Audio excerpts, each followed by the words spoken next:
Back to my channel Ravi Andugula. ఈరోజు వచ్చేసి పచ్చట్టికాయ వేపుడు చేస్తున్నానండి. పచ్చట్టికాయని చక్కగా సన్న ముక్కలు కట్ చేసి ఆయిల్లో పోపు దినుసులు వేగాక తర్వాత కరివేపాకు వేసాను. తర్వాత అరటికాయ ముక్కలు వేసి పసుపు వేసాను. బాగా వేగాక సాల్ట్ కొంచెం అలాగే కొంచెం కారంని యాడ్ చేస్తాను. ఇవి వచ్చేసి శనగలండి. ఇప్పుడు ఉడకబెట్టాను నానబెట్టి. ఇవి మనము తాలింపు వేసుకుందాము. చక్కగా తాలింపు వేసుకొని తాలింపులో ఉల్లిపాయలు, పచ్చిమిర్చి, ఎండుమిర్చి, పోపు దినుసులు వేసి కొంచెం ఉప్పు, పసుపు, కారం వేసి ఇవి వేయించి తింటే సూపర్గా ఉంటాయి. అది చేద్దాం ఇప్పుడు.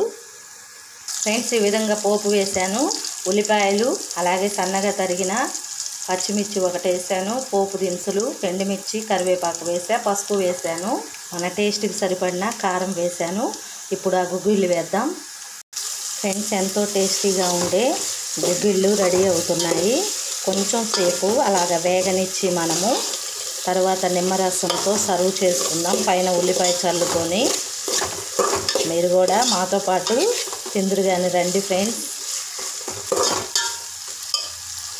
ఈలోపు ఈ అరటికాయ కూడా వేగుతుంది బాగా. తర్వాత సాల్ట్, కారంని యాడ్ చేసుకోవాలి. ఫ్రెండ్స్, ఎంతో టేస్టీ అండ్ యమ్మీగా ఉండే గుగ్గిళ్ళు రెడీ అయ్యాయండి. సన్నగా తరిగిన ఉల్లిపాయలు, నిమ్మరసం పిండుకొని తింటే ఇక సూపర్గా ఉంటుంది. ఇప్పుడైతే మా హస్బెండ్కి ఇస్తాను తినడానికి. మీరు కూడా మాతో పాటు రండి. చాలా బాగుందండి గుగ్గిళ్ళు. ఏమండి, నిమ్మరసం పిండుకొని అలా పైన టేస్ట్ చేయండి ఎలా ఉంటుందో.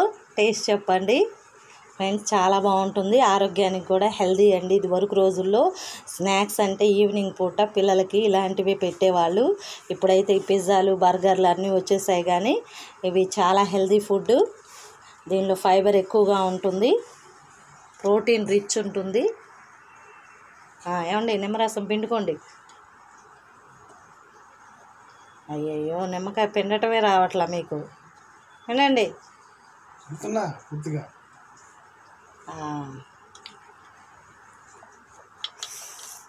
నోరు ఊరుతుందయ్యా నాకైతే.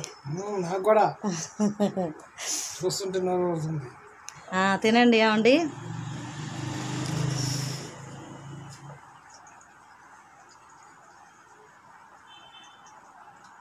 ఎలా ఉందండి? బాగుందా? నిమ్మరసం ఫ్లేవర్ తగ్గుతుంటే ఉప్పు, కారం, ఉల్లిపాయలు మొత్తం కలుపుతుంటే ఇంకా కొత్తిమీర లేదు, కొత్తిమీర కూడా వేసుకొని తింటే సూపర్గా ఉంటుంది. ఫ్రెండ్స్, ఒకసారి ట్రై చేయండి, మీకు నచ్చుతుంది. Thank you to all.